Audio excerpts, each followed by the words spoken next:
बंदर और सुगरी। सुंदर वन में ठंड दस्तक दे रही थी। सभी जानवर आने वाले कठिन मौसम के लिए तैयारी करने में लगे हुए थे। सुगरी चिड़िया भी उनमें से एक थी।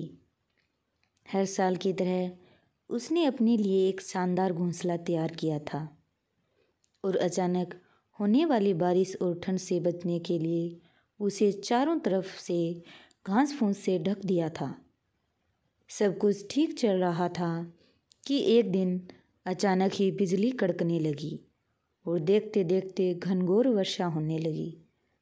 बेमौसम आई बारिश से ठंड भी बढ़ गई और सभी जानवर अपने अपने घरों की तरफ भागने लगे।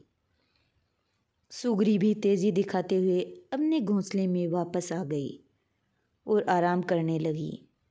उसे आए अभी कुछ ही वक्त बीता था कि एक बंदर खुद को बचाने के लिए पेड़ के नीचे आ पहुंचा।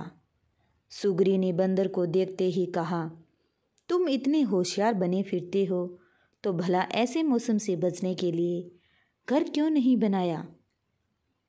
यह सुनकर बंदर को गुस्सा आया, लेकिन वह चुप ही रहा और पेड़ की आड़ में खुद को बचाने का प्रयास करने लगा। थोड़ी देर शांत रहने के बाद सुगरी फिर बोली, पूरी गर्मी इधर उधर आलस में बिता दी, अच्छा होता अपने लिए एक घर बना लेते। यह सुन बंदर ने गुस्से में कहा, तुम अपने से मतलब रखो, मेरी चिंता छोड़ दो। सुगरी शांत हो गई। बारिश रुकने का नाम नहीं ले रही थी और हवाएं भी तेज चल रही थी। बेचारा बंदर ठंड से कांप रहा था और खुद को ढकने की भरसक कोशिश कर रहा था।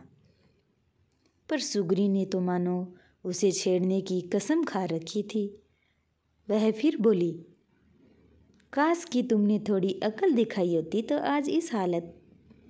सुगरी ने अभी अपनी बात खत्म भी नहीं की थी कि बंदर बौखलाते हुए बोला, एकदम चुप, अपना ये बार बार फुसफुसाना बंद करो। ये ज्ञान की बातें अपने पास रखो और पंडित बनने की कोशिश मत करो। सुगरी चुप हो गई। अब तक काफी पानी गिर चुका था। बंदर बिल्कुल भीग गया था और बुरी तरह कांप रहा था। इतने में सुगरी से रहा नहीं गया और वो फिर बोली, कम से कम अब घर बनाना सीख लेना। इतना सुनते ही बंदर तुरंत पेड़ पर चढ़ने लगा। भले मैं घर बनाना नहीं जानता, लेकिन मुझे तोड़ना अच्छे से आता है। और ये कहते हुए उसने सुगरी का घोंसला तहस नहस कर दिया। अब सुगरी भी बंदर की तरह बेघर हो चुकी थी और ठंड से कांप रही थी। दोस्तों, ऐसा बहुत बार होता है कि लोग मुसीबत में पड़े व्यक्ति की मदद करने की बजाय उसे दुनिया भर की नसीहत देने लगते हैं। वयस्क होने के नाते हर कोई अपनी स्थिति के लिए खुद जिम्मेदार है।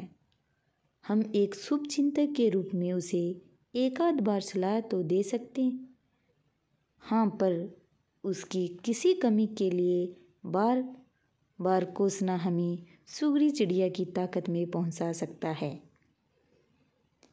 इसलिए किसी मुश्किल में पड़े व्यक्ति की मदद कर सकते तो करिए, पर उसे बेकार के उपदेश मत दीजिए। अगर आपको मेरी कहानी अच्छी लगी हो तो आप कहानी को लाइक करें। अगर आप हमारे चैनल पर नए हैं तो आप हमारे चैनल को सब्सक्राइब कर लें। कहानी को ज़्यादा से ज़्यादा शेयर करें। वीडियो पर कमेंट करके बताएं कि आपको कहानी कैसी लगी।